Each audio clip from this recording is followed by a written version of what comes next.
Nitwhacks and rat poison. Oh yeah, it's October in the Big Ten, baby. That's Bill Landis, Jeremy Birmingham. I am Austin Ward. We are in the Woody Hayes Athletic Center for Snap Judgments on a Tuesday. Ryan Day, Chip Kelly, and Jim Knowles giving their update, getting ready for Iowa, Saturday, 3:30 in the Horseshoe. What do we learn outside of the fact that Jim Knowles doesn't care if you nitpick because he's used to way worse? Yeah, I like when Jim Knowles talks about being the son of a Philly cop, because I'm also the son of a Philly cop, and I just feel seen in those moments. It's like looking into your future. Yeah. Somebody on the live stream said they heard Bill laugh at that moment, and I said, well, there's a reason why. He's laughing through the tears. Bill's also had his ass kicked by his father multiple times. Not really. He was good. I think that, like, Jim Knowles, I don't think is sweating a whole lot, right? Like, admitting, yes, they have some things to clean up, owning it the way that he does when players make mistakes. He comes in there on a Tuesday and says, don't blame the players, blame me. I didn't prepare them well enough for those positions. But I don't think he's coming out of what's happened in the first 4 games, and I guess specifically the first halves of the last 2 games, feeling like this defense is out of sorts. I think he probably just views it as the natural progression of a defense that's figuring stuff out about itself along the way. So, like, I wasn't on alert for him to be like, yeah, we're not good, because, like, clearly they're pretty good. But he was pretty cool and collected, I thought, about whatever it is people out there are concerned about, which, like, I think is probably the right reaction, because I don't know that there's need for, like, super loud alarm bells. Just got to clean some stuff up. The Jim Knowles energy level better today. The mood check, vibe check. Yeah, vibe check was good. He was smiling. He made jokes again. Yes. That was vintage Jim Knowles. Vintage. I think he knows a few things. The secret is when Tyleik Williams is back, we think the defense will look substantially different. I see what you did there. That was unintentional. Oh, good. It's good, though. That's pretty right on point.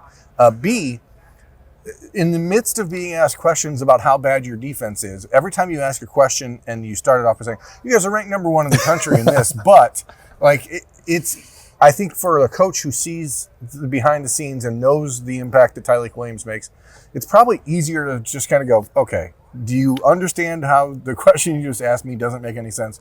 You lead the country in pass rush rate. Are you happy with the pass rush? You lead the country in giving up points allowed. Are you happy with how your defense is playing? Like, yes, of course. Now, that doesn't mean to say they can't get better. That's what Ryan Day said last week. They're not happy about anything. But the noise on the outside, like, and we contribute to it. I mean, I was pretty vocal on Monday's live show at Roosters. Like, I think there's some questions at linebacker. You had this, I think, similar stuff on the Sunday Sound Off. Like, again, there's a lot of pieces, but that's also only through 4 games, and we're going to find out a whole lot more about this team on Saturday, I think, than we have in the first 4 games. Yeah, it'll test a lot, like Austin and I talked about on Tuesday morning. I think the one thing, maybe the biggest sort of, I don't know, schematical, like what's up with the defense kind of thing that I did kind of grab onto, I think is interesting to watch moving forward, is the combination of the pressure rate and how they're covering people. Because I actually did feel like watching Michigan State and then going back and watching a little more of it, there were times when, like, Jack Sawyer was, like, really bearing down on the quarterback, but this coverage was so soft that Aiden Childs could just, like, hang in there and still make a throw. So Jim Knowles said that they play off because they don't give up explosive plays when they do that. And they have not given up really any explosive plays so far this year. But the trade-off is then you're just giving quarterbacks more time to throw the ball. So that balance, I think, needs to continue to kind of work itself out, because you don't want to leave – they need to hit quarterbacks. Yeah. And, like, they're – that game changed on Saturday when Aiden Childs got hit. Yeah, so, like, they need to, I think, be more aggressive about putting themselves in position to hit the quarterbacks. Take an early roughing the passer penalty. Well, that, I guess, if you want to. But I just think there are things coverage-wise they can do to help the pass rush a little more. Because I thought, like, against Marshall, there were too many instances of guys just, like, not winning up front. I don't know that I felt that against Michigan State. I just didn't think they had the extra half second they needed to get to the quarterback, because Denzel Burke and Davis Nigmanosa were playing 12 yards off of people. Yeah, and Jim Knowles said at the same time, while acknowledging, well, the reason that the explosives don't exist is because of the choices that they're making in the secondary. And then, 5 minutes later, he said, yes, could still probably play more press. Like, I think it's a hyper focus that we have because we're holding Ohio State to a national title standard. Mm-hmm. They hold themselves to that. And we're projecting that forward. And when you zoom out for a little bit, it's like, okay, they gave up 2 or 3 plays in the course of the game where the pressure didn't get home because the ball got out quick and because they were playing off coverage.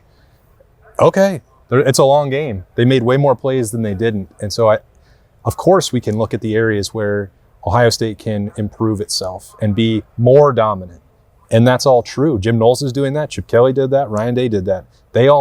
want to maximize what this team can accomplish. But I think sometimes we look too closely at the 3 or 4 plays that were poor, and frankly, the ones that they have given up through the first 4 games. And we'll certainly find out more against Iowa with their running game and with what Dylan Gabriel can do as a multi-purpose quarterback in a week and a half. But like, by and large, if you win 95% of the snaps, you're going to win 100% of your games. I think that also, I think we'll see a shift with that this week, because part of the equation is, like, Michigan State has good receivers. Like Montorie Foster and Nick Marsh are good, and Aiden Childs wants to throw the ball down the field.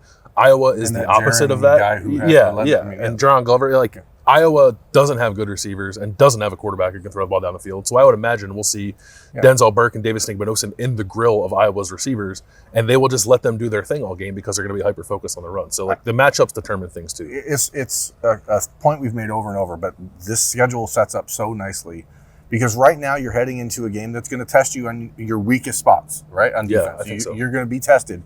So we'll find out if those concerns that we've seen in the last 2 weeks, when you get Tyleik Williams back, presumably, like, if they fix themselves, or if it's, I think you leave this weekend and Iowa goes out there and runs for 7 yards a carry, like, then all of a sudden, fine, ring those alarm bells. But Jim Knowles and Ryan Day and these guys do not have to do that yet. Yeah, and it's hard to imagine that would be Ohio State's weakest spot on defense if Tyleik Williams was back. I mean, he's been playing at an All-American level for going back a year now, and Ty Hamilton has played off of him very well, and both of those guys were making plays right before the injury happened. And, you know, when you're talking about stopping the run, I think we can all agree that's what JT Tuimoloau and Jack Sawyer often do best. So I would be surprised, honestly, if Ohio State struggled to stop the run on Saturday, but it is the most interesting and important part of this matchup. Oh, we said all offseason, the depth at defensive tackle, depth at linebacker were the questions on the defense. Everything else seemed pretty secure.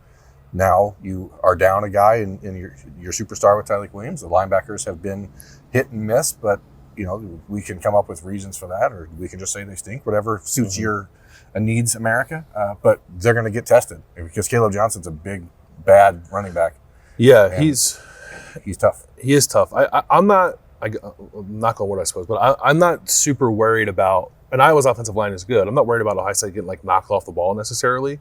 It's about fitting the run better, which I think they did not do well against Michigan State, and then tackling, which Jim Knowles talked about a bunch on Tuesday. And not only tackling, but when you tackle somebody, don't let them fall forward an extra 2 yards. Make sure you're knocking them back, because Iowa is almost like playing a service academy. They'll take 3 yards at a time and then hope that Caleb Johnson can break 2 tackles and run for 40-yard touchdowns. Like that is their method of playing offense. It has not been super efficient, but Caleb Johnson has 12 20-yard runs this year, because if you allow him to get past your line and to your linebackers and safeties, he's been really good so far about breaking a tackle or two and taking those to the house. So, like, it's all about the linebackers and all about Caleb Downs and Lathan Ransom this week, and whether or not they can tackle that guy.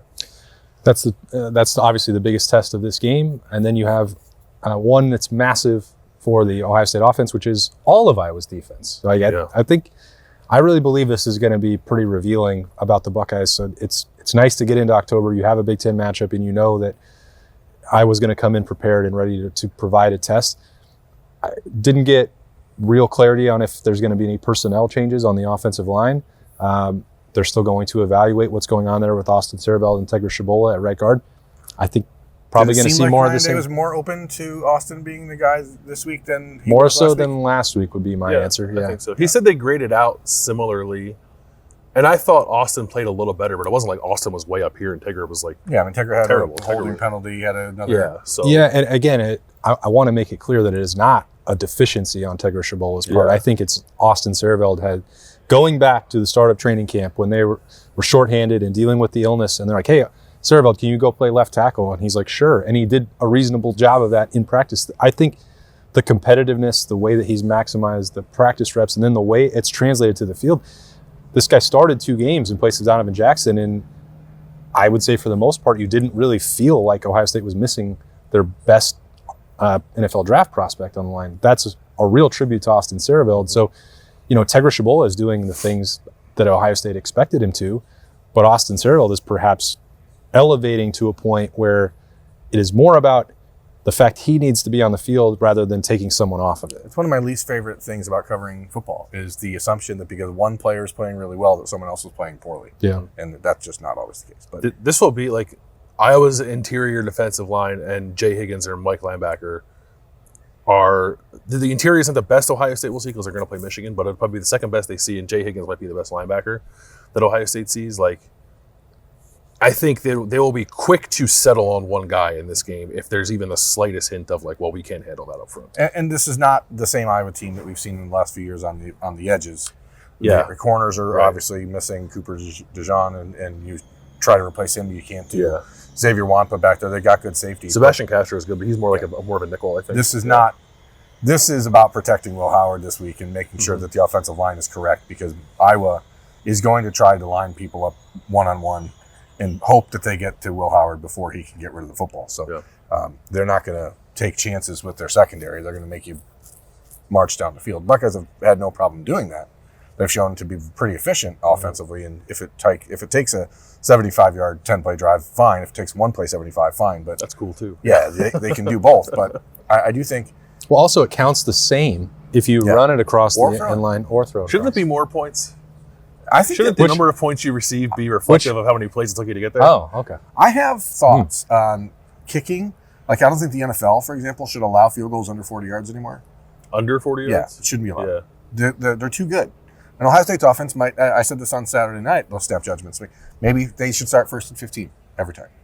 I think I'm cool with them starting Because first. We're getting to some rock and draft football rules here. They're so efficient, but it is going to come down to the front five for Ohio State, keeping Will Howard healthy and upright. And Chip Kelly and Ryan Day, you could hear like there is a ton of respect. And I don't know if they're Lou Holtzing it a little. I don't think so. But I think they he's certainly have the respect. Or Phil Parker Phil has the Parker's respect. I think he's the real most. one, real dude. I think he's the most respected defensive coordinator in the country. I mean, Certainly in the Big Ten. Yeah, I think that's true. The Big Ten. He's been the DC at Iowa since like 2012 or something like that. Yeah. And they don't like. I think the point of or why he's so respected is because Iowa doesn't do a whole lot, and they don't change it. And still, teams like really don't figure and they're it not out. doing it with And they're not doing it with elite athletes. all the 5 time. stars Yeah. over and over and Yeah. first round draft picks like that. Did you know Jim Knowles coached Tim Lester, Iowa's offensive coordinator, in college? I did not know that. I didn't know that until he told me. At Cornell? Western Michigan. Western Michigan.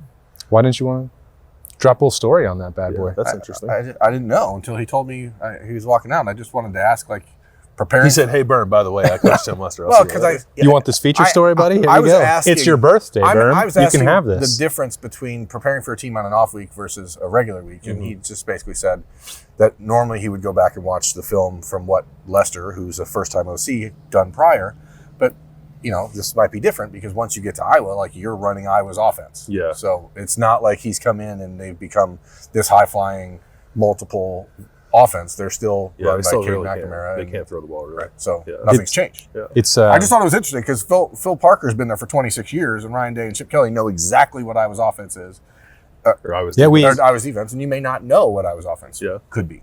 that is a difference because we talked to some folks on Saturday night, Berm, who are like, they could go back and watch Iowa defensive film from 2016 to prepare, and there's some people that did that on Saturday before the Michigan State game. So that's easier for them. They know what they're going to face, and then it's on Chip Kelly and Ryan Day and Justin Fry and Carlos Lockwood and Brian Hartline to find solutions to that.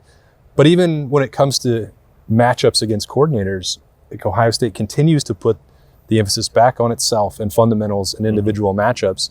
And in that, again, Iowa's going to supply a test, but it would still take something pretty unusual for the Buckeyes to not win those matchups. Ohio State scored 50 points against Iowa 2 years ago. Yeah. In the horseshoe. Yeah. So. I was trying to think. Were there any defensive scores in there? Yeah, Just by Iowa. Iowa's. Iowa, right? Yeah, right. The Donovan Jackson got Donovan, crossed off. yeah. Right? That's what they scored their touchdown on. And So this is the third. CJ got destroyed. This is the third time that Ryan Day will have seen Iowa's defense, but I think this is the first time Chip Kelly has gone against Phil Parker. I don't think UCLA played Iowa Yeah, when Chip was there. So that's an interesting matchup. I did like Chip Kelly was asked about like how do you know when you're in the opposing coordinator's head, and he said like I don't think about things that way because if you're thinking about that, then the other guy's in your head. I thought that was a really good answer. Like Chip Kelly I don't think is like making this more than it needs to be. I think it is a fascinating matchup of preeminent offensive coordinator, preeminent defensive coordinator, but I think the point again with Iowa is like they don't throw a whole lot at you. It is a premium on execution, which I think Ohio State fans should probably feel pretty good about going into this game, because I think this offense has been pretty darn precise through 4 games. I know like there's been a drive here or there, like an interception here or there, but they're throwing a lot out there, I think, and they're executing a lot of it really well. And they have Jeremiah Smith and Emeka Egbuka. And that helps too. Yeah. So- that is a thing. Like Byrne mentioned that the corners aren't maybe quite as good as Iowa typically has. Iowa has given up big pass plays at a accelerated rate this year. It's still not a lot. Like by its standard, the fact that it has given up any is noteworthy. The fact that they've given up 3 50-plus yard touchdowns. Well, we're nitwhacking Iowa. We are nitwhacking. But I mean, they were doing that. Happened against Troy. That happened against Iowa State. Troy got it twice. So I mean, if those guys are getting behind the Iowa secondary, I think Ohio State can do it. But it does.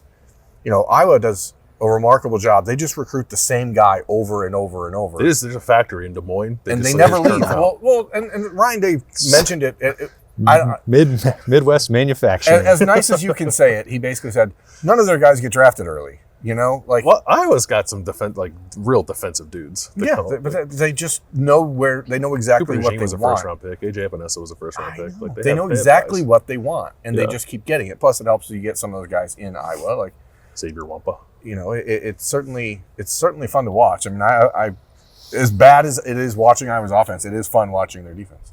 So this weekend we get to watch Ohio State's offense, which is super fun, and Iowa's defense, which is fun. And then just flip over to another channel. Yeah, when Iowa has the ball. When Iowa's got the ball.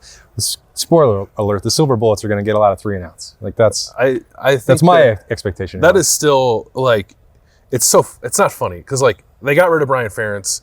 They were god awful at offense, and now they're just like bad at offense, which is like Iowa could not be more excited for that improvement. And I'm not even trying to belittle them because like they're running the ball pretty well, and Caleb Johnson is dangerous, but it's not like they're bringing the 99 St. Louis Rams. If you think about the Jim Harbaugh era at Michigan and how it took him separating himself from the offense, and Cade McNamara.